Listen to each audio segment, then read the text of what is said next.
అంటే ఈ రాష్ట్రంలో సింగనమల్ల అంటే ఒక సెంటిమెంట్ నియోజకవర్గం.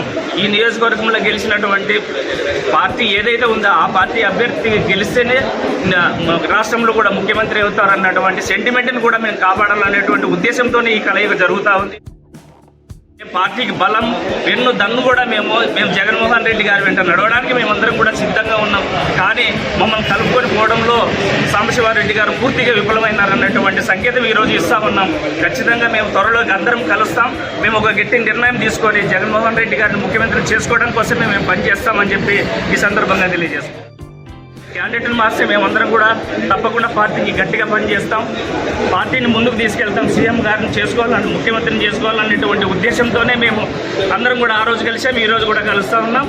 మా నిర్ణయం రేపు ఏమనేది కూడా తొందరలో తెలియజేస్తాం. మార్చమని చెప్తా ఉన్నారు, కానీ మార్చడానికి మేమైతే సాయశక్తుల కృషి చేస్తున్నాం. మార్చే వరకు కూడా మా పోరాటం అయితే సాగిస్తాం. జగన్మోహన్ రెడ్డి గారు ఏమంటే నడవడానికి మేము ఈ రోజుకు సిద్ధంగా ఉన్నాం. జగన్మోహన్ రెడ్డి గారిని ముఖ్యమంత్రి చేసుకునేంత వరకు మేము ఖచ్చితంగా ఈ తాలూకాలో పనిచేస్తాం.